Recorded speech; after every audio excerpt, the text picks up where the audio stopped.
चलिए फ्रेंड्स, इस दिवाली में एक और नए मेथड से रवा लड्डू बनाते हैं जो मुंह में डालते ही पिघल जाता है, जिसे खाने के बाद आप इसका स्वाद कभी भी नहीं भूलेंगे। नमस्ते फ्रेंड्स, स्वागत है आपका मेरे चैनल झलक कृष्णा की रसोई का में। तो चलिए इस बार एक नए अलग मेथड से बनाते हैं रवा लड्डू। इसके लिए मैंने 2 कटोरी बारीक सूजी लिया है, उसी कटोरी से मैंने 1 कटोरी चीनी लिया है, सेम कटोरी से मैंने हाफ कटोरी घी लिया है। आप इन तीनों का मेजरमेंट नहीं चूकना है, परफेक्ट रखिए। हाफ कटोरी मैंने बेसन लिया है, छान कर ले लीजिए। और ये 1/4 कटोरी घी है, ये ऑप्शनल है, यहाँ पर आप ऑयल यूज़ कर सकते हैं, मैं ये बाद में बताऊंगी। और हाफ कटोरी मैंने गुनगुना पानी लिया है और मैंने थोड़ा सा चीनी डालकर हरी इलायची का पाउडर बना लिया है। थोड़े से ये ड्राई फ्रूट्स है, जो अवेलेबल हो आप वो ले लेना। तो चलिए रेसिपी स्टार्ट करते हैं।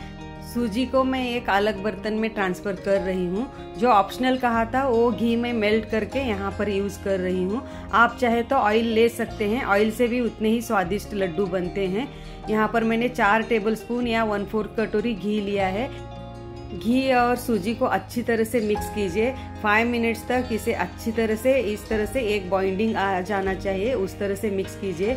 मैदा और आटे में जैसे बॉन्डिंग आती है उस तरह से तो नहीं आएगी, लेकिन थोड़ी सी बॉन्डिंग आ जाती है। आप उस स्टेज तक इसे मिक्स करना। और एक गुनगुना पानी है, हाफ कटोरी मैंने लिया है। पूरा हाफ कटोरी यहाँ पर आप यूज़ मत कीजिए, जितना हो सके उतना कम पानी डालकर इसे गूंथना है।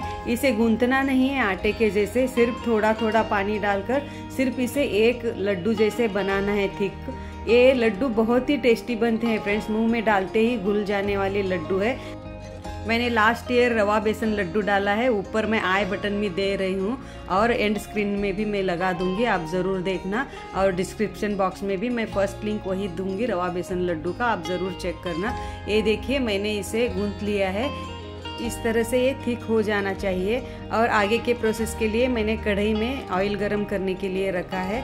तब तक हम इसके कोई सा भी हम एक शेप दे देंगे। मैंने इक्वल मात्रा में इसे 4-5 लड्डू बना लिया है और मैं इस तरह से चपटे चपटे बना रही हूँ। आप चाहे तो कोई भी मुट्ठी जैसे बना सकते हैं या गोल गोल जैसे भी आप बना सकते हैं। इस तरह से मैंने बना लिया है। तो चलिए आगे का प्रोसेस करते हैं। जब ऑयल गर्म हो जाता है तो आप गैस का फ्लेम धीमा कर दीजिए। धीमा करने के बाद ही इसे डाल दीजिए। इसे धीमी आंच पर ही 10-15 मिनट तक भूनना है। इसे अगर आप हाई फ्लेम पर भूनेंगे तो ये बहुत जल्दी ऊपर से कलर पकड़ लेगा और अंदर से कच्चा रह जाएगा। इसलिए धीमी आंच पर 10-15 मिनट तक इसे फ्राई करना बहुत ज़रूरी है। अगर आपको कम तेल में बनाना हो, कम ऑयल आप यूज़ करना चाहते हो, तो आप पराठे जैसे चपटे चपटे जैसे जो चाहे आकार में आप शेप देकर आप शैलो फ्राई कर सकते हैं घी या ऑयल में। ये देखिए इसका कलर चेंज हो रहा है। ये रवा लड्डू बनाने में रेगुलर रवा लड्डू से 10-15 मिनट वक्त ज़्यादा लगता है, लेकिन आप ज़रूर इस मेथड से बनाकर देखिए, इसका स्वाद आप कभी भी नहीं भूलने वाले हैं। ये मुंह में डालते ही ऐसे घुलने वाले लड्डू है। ये देखिए इसका हल्का गोल्डन कलर आ गया है। सिर्फ इसका कलर चेंज होना नहीं देखना है, ये अंदर तक भून जाना चाहिए, इसका आपको ध्यान देना पड़ेगा। इसे मैं 5 मिनट्स के लिए स्ट्रेन करने के लिए रखती हूँ, जो भी एक्स्ट्रा ऑयल है वो निकल जाएगा। और इसे 5-10 मिनट के लिए हम ठंडा करने के लिए साइड में रख देते हैं। ये देखिए इसका कलर इतना चेंज हो गया था। बहुत ज़्यादा कलर चेंज होने नहीं देना है। जिस कटोरी से रवा लिया था उसी कटोरी से 1 कटोरी मैंने चीनी लिया है। हाफ टी स्पून में हरी इलायची का पाउडर डालकर इसे बारीक फाइन पीस लिया है। तो चलिए आगे का प्रोसेस करते हैं। इसे हम हाथ से ही इस तरह से तोड़ लेंगे। अभी ये गर्म है, इसे ठंडा करने के लिए ही मैं तोड़ रही हूँ। इस तरह से आप हाथ से ही तोड़ कर रख दीजिए। ये गरम गरम है तो मैं टिश्यू पेपर से तोड़ लिया है। इसे रूम टेम्परेचर में आने तक इसे साइड में रख देते हैं। तब तक हम कुछ ड्राई फ्रूट्स चॉप कर लेते हैं। आप चाहे तो ड्राई फ्रूट्स को मिक्सी ग्राइंडर में डालकर बारीक कर सकते हैं, लेकिन मैंने इस तरह से बारीक कर लिया है। सारे ड्राई फ्रूट्स कट करने के बाद हाफ कटोरी हो गए थे। आप ड्राई फ्रूट्स कम ज़्यादा कर सकते हैं। तो चलिए हम आगे के प्रोसेस के लिए, ये रूम टेम्परेचर में आ गया है, ठंडा हो गया है। इसे हाथ से ही हम क्रश कर लेते हैं और इसे हम मिक्सी ग्राइंडर में डालकर पीसने वाले हैं। इसे आप रवा जैसे रहता है जाड़ा रवा, उस स्टेज तक ही पीसना है। आप इसे पल्स मोड पर ही पीस लीजिए बंद चालू करते हुए। इस तरह से बीच बीच में से चेक कीजिए, कोई अगर मोटा रह गया हो तो फिर से आप पल्स मोड पर ही इसे पीस लेना। ये देखिए मैंने पीस लिया है और इस तरह से चेक कीजिए, बीच बीच में से नहीं रहना चाहिए, लड्डू स्मूथ बनना चाहिए वरना लड्डू में हार्ड हो जाएगा। ये देखिए इस तरह से मैंने पीस लिया है। इसका फाइन पाउडर नहीं बनाना है, जैसे ज़्यादा रवा रहता है उस तरह से ही इसे पीसना है। आप इस तरह से हाथ से चेक कीजिए, कोई हार्ड नहीं रहना चाहिए। अगर होगा तो आप हाथ से इस तरह से क्रश करना, वरना आपके लड्डू स्मूथ और सॉफ्ट नहीं बनेंगे।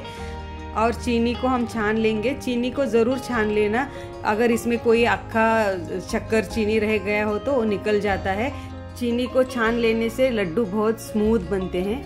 इसका मेजरमेंट नहीं चूकना है फ्रेंड्स। इसमें जिस कटोरी से मैंने 2 कटोरी रवा लिया था, उसी कटोरी से मैंने 1 कटोरी चीनी लिया है, उसी कटोरी से हाफ कटोरी मैंने घी लिया था। तो ये मेजरमेंट आप मत चूकना। पहले वाला बर्तन मुझे छोटा पड़ रहा था, अच्छी तरह से मिक्स करने नहीं आ रहा था, तो मैंने अलग बड़े बर्तन में चेंज कर लिया है। सूजी और चीनी को अच्छी तरह से हाथ से मैंने मिक्स कर दिया है। तो चलिए आगे की प्रोसेस करते हैं। जो हाफ कटोरी घी लिया था उसमें से 4-5 टीस्पून मैंने यहाँ पर डाल दिया है फ्राई पैन में, और थोड़ा सा मैंने घी बचा कर रखा है। और जो हाफ कटोरी हमने बेसन लिया है उसे छान कर ले लीजिए। छान कर हम इसे घी में अच्छी तरह से भून लेंगे। इसे 10-12 मिनट तक धीमी आंच पर भूनना है। इसमें से अच्छी तरह से एक खुशबू आती है, खुशबू आने तक, इसका हल्का कलर चेंज होने तक, बिस्किट कलर होने तक। देखिए इसका कलर चेंज हो गया है। इस स्टेज तक आपको 10-12 मिनट तक कंटिन्यू चलाते हुए इसे भून लीजिए। ये हम सूजी और चीनी में मिक्स करेंगे। सूजी के लड्डू में बेसन का बहुत इंपॉर्टेंट रोल है फ्रेंड्स। इसकी वजह से स्वाद तो बढ़ता ही है, स्वाद के साथ साथ ये एक बाइंडिंग का काम करता है, जिसकी वजह से आपको अलग से कोई चाशनी बनाकर चीनी की डालनी नहीं पड़ेगी। कई बार चाशनी के लड्डू जो होते हैं, चाशनी बनाकर सूजी के लड्डू जो बनाते हैं, कई बार वो हार्ड हो जाते हैं, लेकिन ये आखिरी लड्डू ख़त्म होने तक 1 महीना तक भी ये मुंह में डालने के बाद घुलता ही है। आप ज़रूर इस दिवाली में ट्राई करना। और जो बचा हुआ घी था मैंने वो फ्राई पैन में डालकर ड्राई फ्रूट्स फ्राई करने के लिए डाल दिया है। इसे अच्छी तरह से हमें कलर चेंज होने तक भून लेना है। और 50% भूनने के बाद मैंने किशमिश डाल दिया है। अगर किशमिश पहले से ही डालते हैं तो वो बहुत ज़्यादा जल्दी जल जाते हैं, इसलिए 50% भूनने के बाद ही इसे भून लीजिए। इसका हल्का कलर चेंज होने के बाद हम ये सूजी और बेसन में डाल देंगे। इसमें भी घी रहता है और जो बेसन में भी घी रहता है, उसकी वजह से बहुत अच्छी तरह से बाइंडिंग आती है। अलग सा कोई घी डालने की ज़रूरत नहीं है। ये मेजरमेंट आप नहीं चूकना है फ्रेंड्स। जिस कटोरी से मैंने 2 कटोरी रवा लिया था, उसी कटोरी से 1 कटोरी मैंने चीनी लिया है, उसी कटोरी से हाफ कटोरी मैंने घी लिया था, और बेसन हाफ कटोरी लिया था। बेसन, बाकी की सारी चीज़ें आप कम ज़्यादा कर सकते हैं। चीनी, रवा और घी का मेजरमेंट आप करेक्ट रखना। मेरे रवा लड्डू आपको अगर पसंद आ रहे हो तो एक लाइक करके सब्सक्राइब ज़रूर करना फ्रेंड्स। फैमिली और फ्रेंड्स में ज़रूर इस तरह से, इस मेथड से बनाने के लिए वीडियो को शेयर ज़रूर करना। ये देखिए एकदम आसानी से लड्डू बनते हैं, कोई डिफ़िकल्टी नहीं जाती है, कोई चाशनी की या कोई किसी की ज़रूरत नहीं है। ज़रूर इस दिवाली में इस मेथड से ज़रूर ट्राई करना और ज़रूर कमेंट बॉक्स में कहना फ्रेंड्स। मैं बचपन से कभी भी रवा लाडू नहीं खाती थी, लेकिन इस स्टाइल से मैंने बनाया था तो मैंने टेस्ट किया था, तो आखिरी लड्डू तक मैंने खाया है।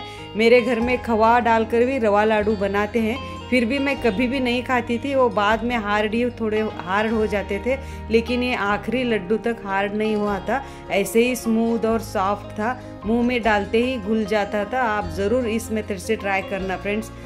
ये देखिए एकदम ही मस्त और सॉफ्ट बनता है। इसी तरह से आखिरी लड्डू तक रहता है। मेरा पूरा वीडियो देखने के लिए थैंक यू।